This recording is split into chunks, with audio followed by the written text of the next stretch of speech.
Welcome to the Sheikh's channel, where you'll find the Quran recited in the most beautiful voices, Friday sermons, and historical Islamic events. Today, I'll be presenting you a story that sounds like it's straight out of a legend. It's about a timeless showdown between absolute, terrifying power and quiet, unshakable principle.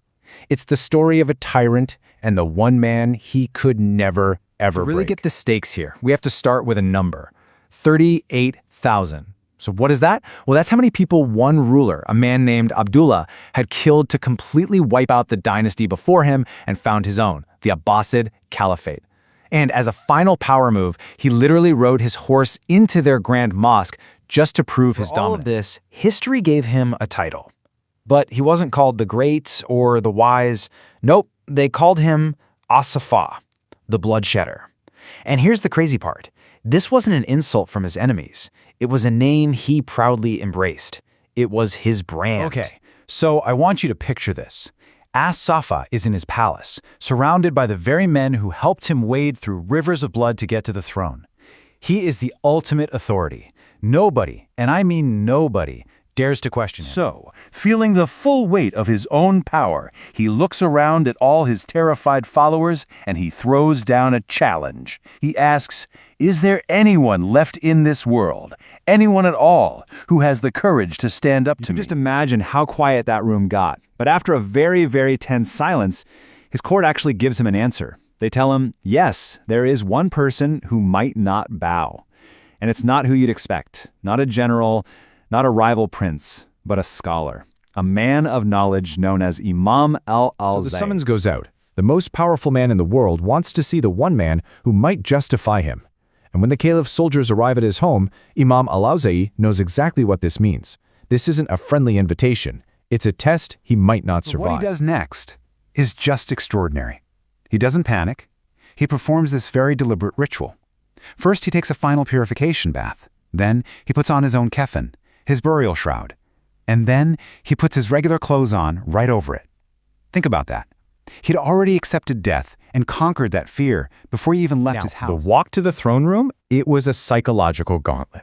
Asafah had ordered 2 lines of soldiers, stretching all the way to his throne, all of them with their swords raised.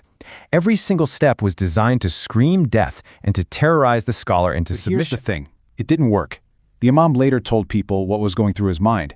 He said that as he walked through that corridor of steel, he wasn't thinking about the Caliph's throne, he was picturing God's throne on the Day of Judgment.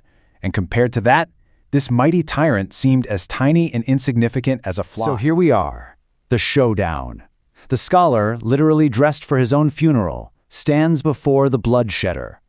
The room is dead silent.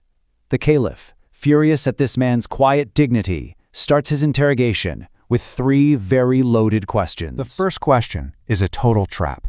Asafah is looking for religious justification. He asks, what we did, wiping out the Umayyads, was that a righteous act? Was it a holy war? He wants the scholar to basically rubber stamp his bloody rise to power. The Imam doesn't say yes or no, he's way too smart for that. He simply quotes the Prophet Muhammad, actions are judged by intentions. This was genius. It flips the entire question right back on the Caliph, forcing him to look at his own heart. It was a perfect, unassailable While the answer. Caliph is getting more and more angry, he slams his cane on the floor and gets right to the point. He asks, okay, what about the blood we spilled, the thousands of people we killed? What is your religious ruling on that? And again, the Imam doesn't even flinch. He quotes another religious text, one that was actually passed down from the Caliph's own ancestor, that says the life of a Muslim is sacred. It can only be taken for one of 3 reasons: murder, adultery, or apostasy. By listing the only justifications, he's implicitly condemning the Caliph's massive slaughter. At this point, the Caliph is just seething with rage. The ministers around him are actually starting to back away. He asks his final question, his voice just dripping with fury. And what about their property? The fortunes, the palaces, all the land we seized. What do you have to say about that? This right here is the final blow. The Imam lays down this simple but devastating piece of logic. He says, if that wealth was stolen when they had it, it's still stolen now that you have it. And if it was legally theirs, you can't take it except by legal means.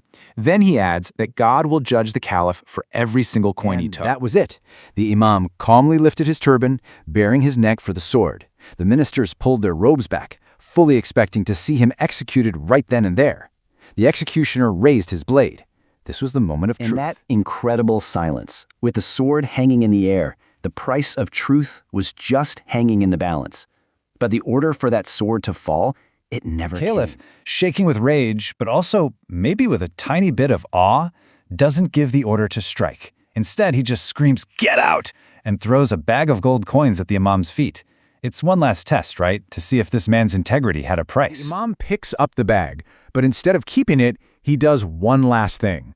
He walks over to all those terrified courtiers and soldiers, and he just scatters the coins at their feet, not taking a single one for himself.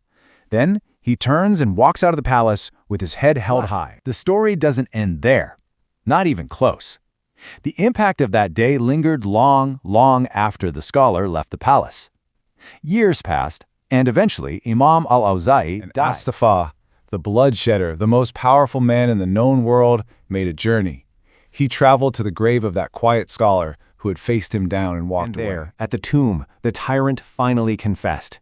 He admitted that out of all the people on earth, all the armies, all his rivals, he feared Imam al-Huzai the most. He said, "I swear by God, whenever I looked at you, I didn't see a man, I saw a lion." This whole story leaves us with a pretty profound question, doesn't it?